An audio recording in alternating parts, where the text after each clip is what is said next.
ಇದು ಆಳಂದ ನಗರದಲ್ಲಿ ಹಳೆ ತಹಸೀಲ್ದಿಂದ ದರ್ಗಾ ಬೇಸ್ವರೆಗೂ ರಸ್ತೆ ಅಗಲೀಕರಣ ಕಾಮಗಾರಿ ಮುನ್ಸಿಪಾಲ್ಟಿಯವರು ಕೈ ಎತ್ಕೊಂಡಿದ್ದಾರೆ.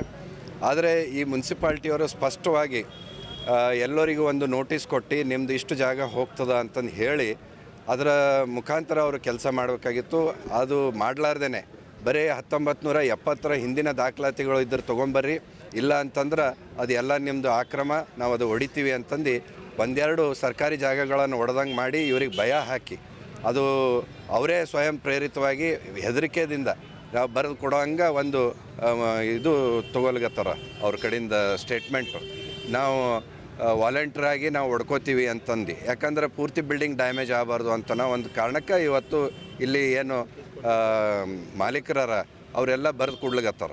ಅದಕ್ಕೆ ನಾವು ಇವ್ರಿಗೆ ಕೇಳೋದೇನು ಅಂತಂದರೆ, ಒಂದು ರಸ್ತೆ ಅಗಲೀಕರಣ ಮಾಡಬೇಕಾದ್ರೆ ನಿಮಗೊಂದು ಬಜೆಟ್ ಬಂದಿರ್ತದೆ. ಆ ಬಜೆಟ್ದು ಒಂದು ಪ್ಲ್ಯಾನು, ಎಸ್ಟಿಮೇಟು, ಒಂದು ನಕ್ಷೆ ಇರ್ತದೆ.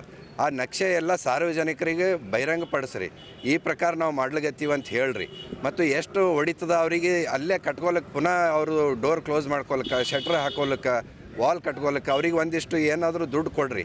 ಆಮೇಲೆ ಜಾಗದ್ದು ಏನದ ಅದಕ್ಕೂ ಪರಿಹಾರ ಕೊಡಬೇಕು. ಒಂದು ವ್ಯಾಲ್ಯೂಯೇಷನ್ ಮಾಡಿ ಅದ್ರದ್ದು ಏನು ಗೌರ್ಮೆಂಟ್ ಇದು ಬರ್ತದೆ ಅದ್ರ ಪ್ರಕಾರ ಪರಿಹಾರ ಕೊಡಬೇಕು. ಯಾಕಂದ್ರೆ BR ಪಾಟೀಲ್ ಅವರು ನಮ್ಮ ತಂದೆಯವ್ರ ಶಾಸಕರಿದ್ದಾಗ 11 ಕೋಟಿ ತಂದು ಈ ರಸ್ತೆ ಅಗಲೀಕರಣ ಮಾಡ್ತೀವಿ ಅಂತಂದಾಗ BR ಪಾಟೀಲ್ರು ಪರಿಹಾರ ಕೊಟ್ಟು ಮಾಡಿರಿ, ಇಲ್ಲಾಂದ್ರೆ ಮಾಡಬೇಡ್ರಿ ಅಂತಂದು ಹೇಳಿದರು ಅವಾಗ. ಆದರೆ ಈಗ ಅವರೇ ಶಾಸಕರ, ಪ್ಲ್ಯಾನಿಂಗ್ ಕಮಿಷನ್ ವೈಸ್ ಚೇರ್ಮನ್ ಹರ, ಮುಖ್ಯಮಂತ್ರಿಗಳಿಗೆ ಭಾಳ ಆತ್ಮೀಯ ಗೆಳೆಯ ಅಂತ ಹೇಳ್ತಾರೆ. ಆದರೆ ಈಗ ಯಾಕೆ ಇಲ್ಲಿ ಇವರಿಗೆ ಪರಿಹಾರ ಕೊಡಲಾರ್ದೇ ಈ ಕೆಲಸ ಮಾಡ್ಲಿಕತ್ತಾರ. ಆಮ್ಯಾಗ ಅಲ್ಲಿ ಬೆಂಗಳೂರದಾಗ ಏನು ಒಂದು ಕೋಗಿಲೆ ಅಂತ ಅನ್ನೋದು ಒಂದು ಆಕ್ರಮ ವಲಸಿಗರು ಅಲ್ಲಿ ಇದ್ದರು, ಅವರಿಗೆ ತೆರವುಗೊಳಿಸುವಂಥ ಸಂದರ್ಭದಾಗ ಅಲ್ಲಿ ಕೇರಳದ ಮುಖ್ಯಮಂತ್ರಿದು ಒತ್ತಡ ಬಂದು ಮತ್ತು ಕಾಂಗ್ರೆಸ್ ನಾಯಕ KC ವೇಣುಗೋಪಾಲ್ ಅವರ ಒತ್ತಡ ಬಂದು ಅವರಿಗೆ ಆಕ್ರಮ ಇದ್ದವರಿಗೆ ಫ್ಲ್ಯಾಟ್ ಕೊಡ್ತಾರೆ, 5 ಲಕ್ಷ ಪರಿಹಾರ ಕೊಡ್ತಾರೆ. ಆದರೆ ಇಲ್ಲಿ ನಿಜವಾಗ್ಲೂ ಅವರು ರಿಜಿಸ್ಟರ್ಡ್ ಡಾಕ್ಯುಮೆಂಟ್ ಓನರ್ಸ್ ಇದ್ರೂ ಕೂಡ ಅವ್ರಿಗೆ ಪರಿಹಾರ ಕೊಡ್ಲಿಕ್ಕೆ ತಯಾರಿಲ್ಲ. ಅದಕ್ಕೆ ನಮ್ಮ ಉತ್ತರ ಕರ್ನಾಟಕ ಭಾಗದ ಈ ಗಡಿ ಭಾಗದ ಜನರಿಗೆ ಯಾಕೆ ಈ ರೀತಿ ಮಲ್ತಾಯಿ ಧೋರಣೆ ಒಂದು ಅನ್ಯಾಯ ಮಾಡ್ತಾರೆ ಈ ಮುಖ್ಯಮಂತ್ರಿಗಳು, ಕಾಂಗ್ರೆಸ್ ಸರ್ಕಾರದವರು.